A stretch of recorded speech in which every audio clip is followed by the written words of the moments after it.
What up, y'all? It's Mr. Downtown Melo. You're listening to the Entertainment Report on iHeartRadio, live from Dubai for Thursday, August 6, 2020, delivering some major stories and trends going on in the world of entertainment and beyond. You can follow the show on Facebook, Twitter, or Instagram. Facebook.com/Entertainment Report with Ray Melo. That's RAYMELO. On Twitter at The Enter Report, or on Instagram at The Entertainment Report. You can listen to the show anytime you want on iHeartRadio. Just go to iHeart.com or your iHeart phone app, search for The Entertainment Report, and it'll take you to the page. NBC Universal's Peacock streaming service announced on Wednesday that it will begin hosting all 8 Harry Potter films starting in October. The 8 films will be available in windows over the next 6 months into 2021, the company says. This means that the films will come on and off Peacock periodically.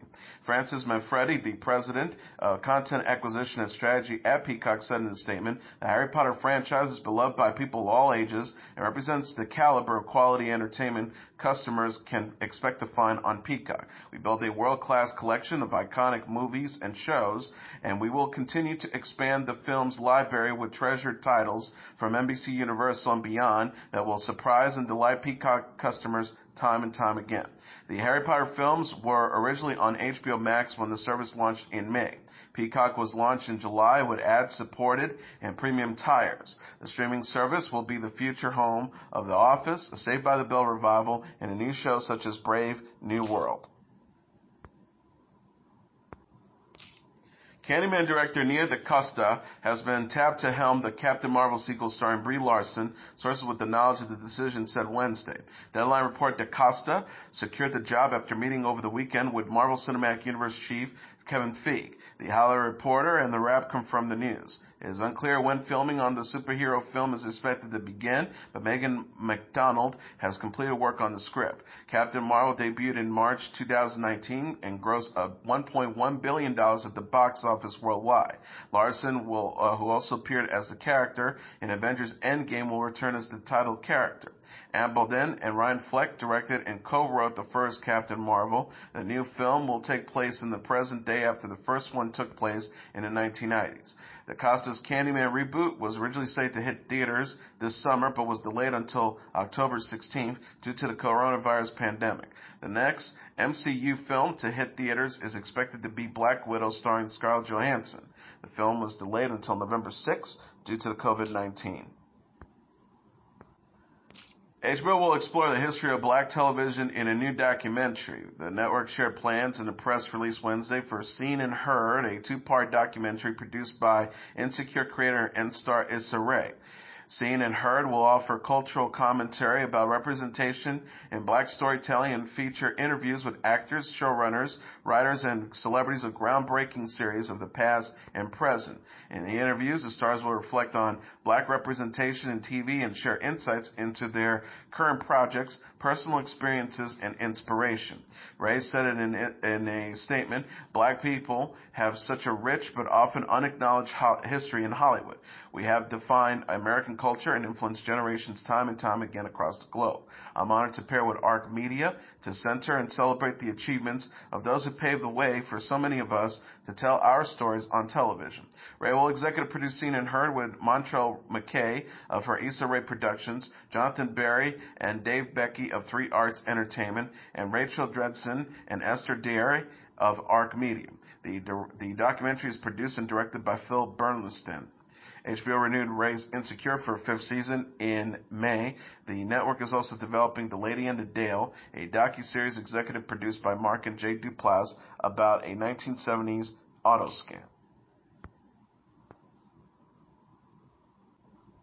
In a related story, the Duplass brothers, Mark and Jay Duplass, will explore a 1970s auto scam in a new HBO docuseries. The HBO announced in a press release Wednesday that the siblings will produce the upcoming series The Lady and the Dale. The docuseries recounts the story of Elizabeth Carmichael, an entrepreneur who released a fuel-efficient 3-wheel Dale sports car during the 1970s gas crisis. Questions later arose about the car's technology and Carmichael's past. An official synopsis reads, a portrait of an extraordinary entrepreneur's rise and eventual fall. The series explores a one-of-a-kind story of fraud, family, and identity. The Duplass brothers previously collaborated with HBO on the series Room 104, Animals, and Togetherness, and the documentary On Tour with Asperger's Are Us. Mark and Jay Duplass said in a joint statement, "We're excited to be collaborating yet again with HBO in the docuseries space and for the chance to bring the complex story of Liz Carmichael and her three-wheel car to life." Mark and Jay Duplass will executive produce The Lady in the Dale with Mel Elson. The series is expected to premiere in 2021.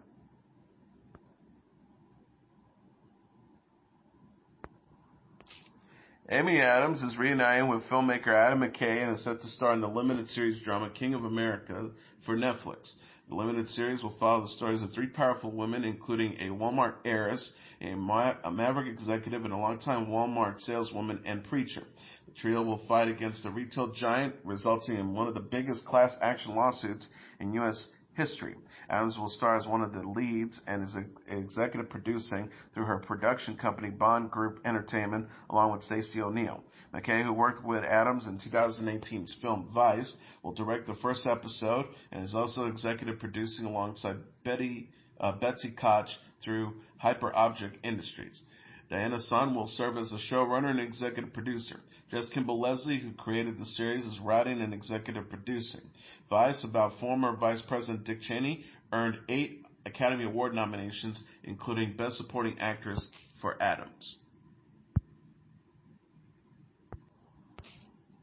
CBS announced on Wednesday that the U.S. version of the reality series Love Island will return for Season 2 on August 24th at 8 p.m. Eastern Standard Time. Season 2 will kick off with a 2-hour episode. New episodes will then air nightly at 9 p.m. Eastern Standard Time, including a 2-hour episode every Saturday at 8 p.m. Eastern Standard Time. That will showcase the best moments from the week. The new season will also be available to live stream and on demand through CBS All Access. Host Ariel Vanderberg and narrator Matthew Hoffman are returning, alongside a new cast of Islanders, who will be announced at a later date. Love Island follows a group of singles who must couple up every few days to avoid being eliminated. Season 2 will take place in Las Vegas at the Hotel de Cromwell. Love Island producer ITV Entertainment has said that the company will follow health and safety protocols on set due to the COVID-19 pandemic. All staff, crew, and cast members will be within quarantine bubbles where they will be undergoing isolation before production begins. Testing will be done prior to the beginning work and will continue on throughout the season, along with daily screenings for symptoms.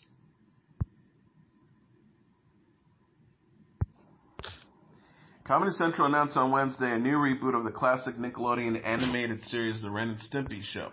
The network will reimagine the series for a new generation and will be hiring a new creative team. Nickelodeon Animation Studios is handling the project. The Ren Stimpy Show premiered in 1981 and ran for 5 seasons. The cartoon, known for its adult humor, follows the wacky exploitations of Ren, a chihuahua, and Stimpy, a cat. The show was turned into more of an adult series in 2003 with Ren and Stimpy's Adult Party cartoon, which aired briefly on Spike and now on the Paramount Network. The Ren and Stimpy Show is the latest of animated series to be brought back by Comedy Central, including Beavis and Butthead and Daria spin-off Jody. A documentary on the Ren and Stimpy Show titled Happy Happy Joy Joy from directors Ron Casero and Kimo Easterwood will premiere at the 2020 Sundance Film Festival.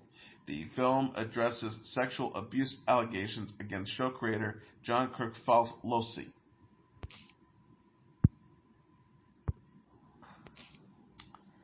A sequel series to the classic sitcom Who's the Boss, featuring original stars Tony Danza and Alyssa Milano, is in development at Sony Pictures Television. Danza and Milano will reprise their roles as Tony and Samantha Micelli, respectively. The sequel will take place 30 years after the original and follows Samantha, who is a single mom living in the same house for the first series. The program will also follow Tony, who is now retired, and his relationship with his daughter. Original stars Judith Light and Danny Pitaturo are not attached, but could be added to the sequel in the future. Series star Katherine Heldman died in 2019 at the age of 89. Who's the Boss, created by Martin Cohen and Blake Hunter, it ran for 8 seasons on ABC from 1984 to 1992. Norman Lear is executive producing the sequel alongside Danza and Milano.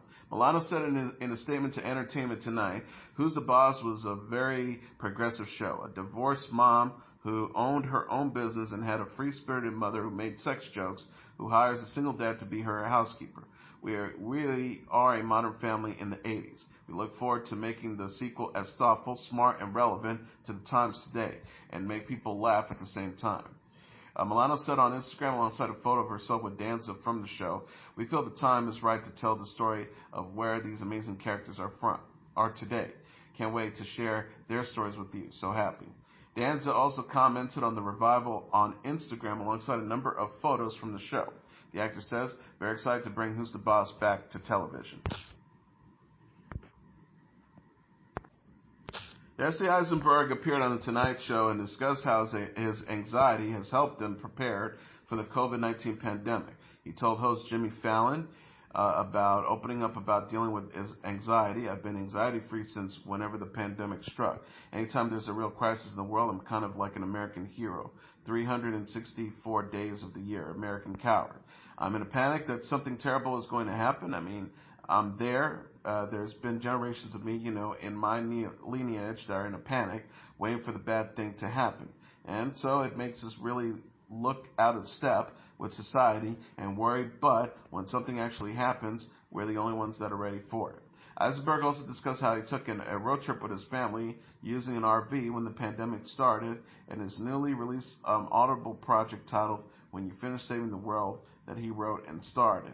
Eisenberg compared the project to a novel told from the perspective of three characters that take place over the course of 30 years. Eisenberg portrays a new father with Finn Wolfhard as his son and Caitlin Denver as his wife. Eisenberg said about developing a film version of When You Finish Saving the World. I adapted like a small part of it and wrote a movie that I'm going to direct with Julianne Moore and his wonderful company A24 is coming on to produce it.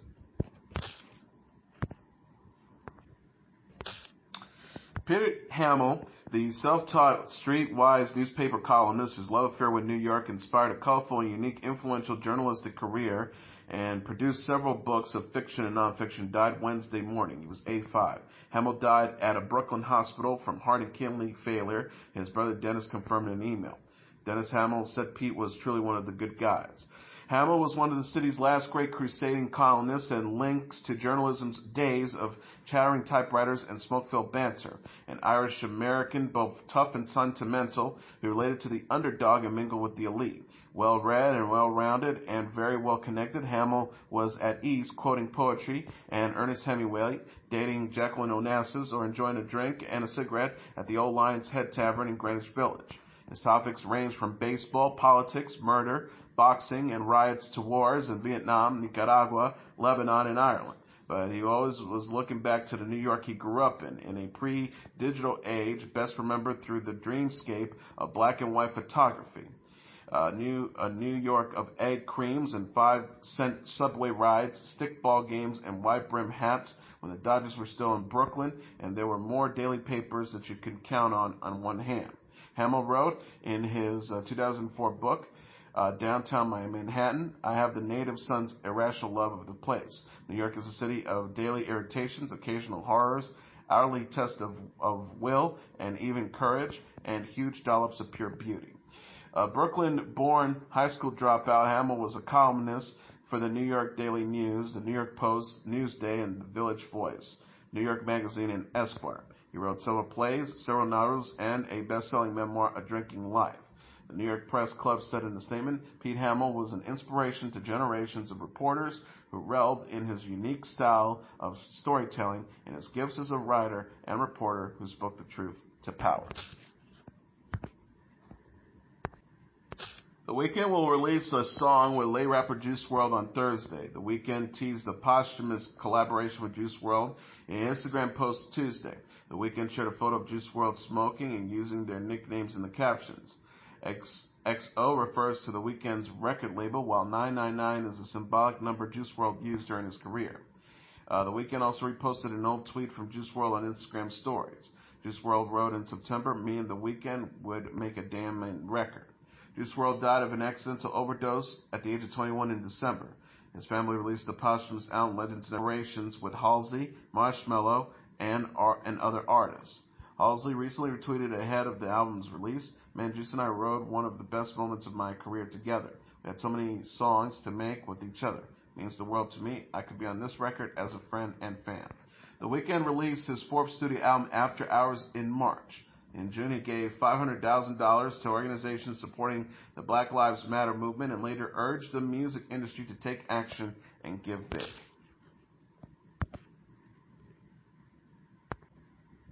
Alanis Morissette says she has about 750,000 other emotions than anger. The 46-year-old singer-songwriter discussed on Tuesday's episode of Watch What Happens Live how she was depicted as angry during her early career. Morissette told Watch What Happens Live host Andy Cohen, "I don't mind being one-dimensionalized violently and reduced to one emotion. As complex as humans may be, I think anger is one that I'll take. People get afraid of anger because of the destruction, the acting of anger. Anger on its own is amazing. It helps us say no, it helps us make changes, and shows up for protests, etc." The star added, "We complicate creatures so one character doesn't really quite describe a whole human." Morissette is known for such singles as You Ought to Know, a skating song about an ex-boyfriend that appeared on her 1995 album Jagged Little Pill. Rolling Stone featured Morissette on its November 1995 cover and declared her an angry white female. On Watch What Happens Live, Morissette said she was pissed about the magazine cover. The star says, "I'm pissed about a lot of things, but I also have about 750,000 other emotions. There's about 750,000 of them." She added, "Women in general weren't allowed to feel angry, definitely not allowed to feel sad too in some ways." Morissette released Such Pretty Forks in the Road, her first new album in 8 years, last week. She shared a music video for the song Ablaze featuring her family on Tuesday. In addition, Morissette will celebrate Jagged Little Pill's 25th anniversary on tour in 2021. She gave an update on Watch What Happens Live on the Jagged Little Pill Broadway show, which was shut down in March due to the coronavirus pandemic. She says, we're very crestfallen, but when it's safe to people to come back into rooms, let's keep going." And finally, Dua Lipa has announced a star-studded lineup for her remix album, Club Future Nostalgia, the remix album.